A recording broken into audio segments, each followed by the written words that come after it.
Hey guys, how's it going?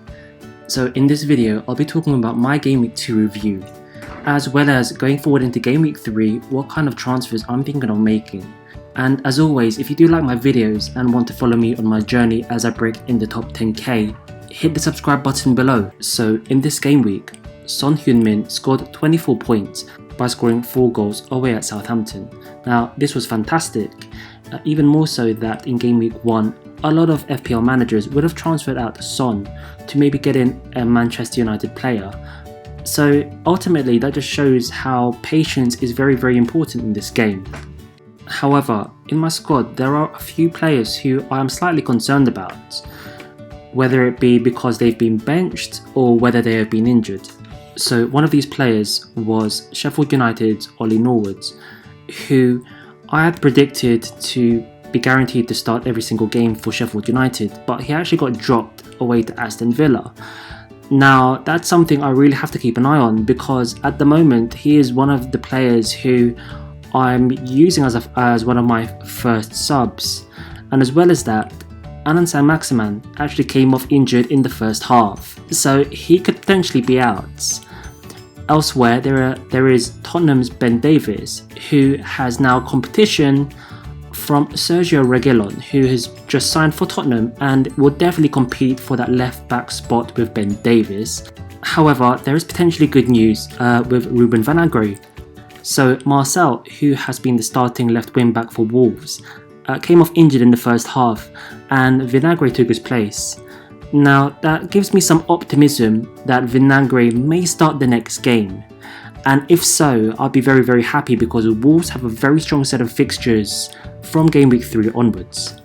So going into Gameweek 3, I have 2 free transfers and 1 million in the bank. The first transfer I'm looking to make is to remove Pierre-Emerick Aubameyang of Arsenal and transfer in either Man City's Kevin De Bruyne or Raheem Sterling. Now if we look at Aubameyang's fixtures over the next 3 game weeks, they are very challenging, away to Liverpool and away to Man City. But from yesterday's game which I watched, Kevin De Bruyne scored and created an assist, and as you can see his price has gone up by 0.1 million, and it is a big advantage that not only did he create an assist, but he's also in penalties as well. However, I'm also looking at Raheem Sterling purely because of his ownership. Currently he's only owned by 5.4% of managers, so potentially if I was to get this guy in and captain him and he returned some massive points, my rank could dramatically move up the ranks. So the second transfer I'm planning to make is to remove Leicester's Jamie Vardy and bring in Southampton's Danny Ings. Now if we look at Jamie Vardy's next fixture away to Man City, it's very difficult for him. The probability of getting any sort of returns in that game is very low. Now as you can see in Gameweek 4, he does have a very strong fixture against West Ham United.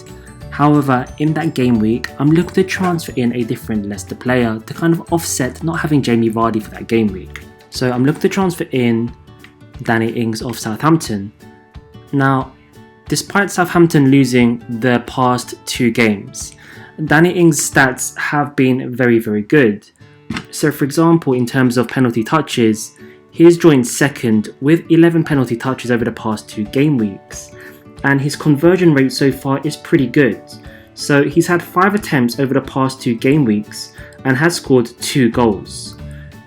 And if we look at his next 2 fixtures, he's playing away to Burnley, who conceded 4 goals in their previous game, and at home to a promoted side, West Brom. So guys, that's all for now. So if you could like this video, leave a comment in the section below, let me know what you think about my upcoming transfers, and hit the subscribe button, as I'll be making a wildcard video for Gameweek 3. And also follow me on Instagram and Twitter, FPL Dancer. So until next time guys, peace out.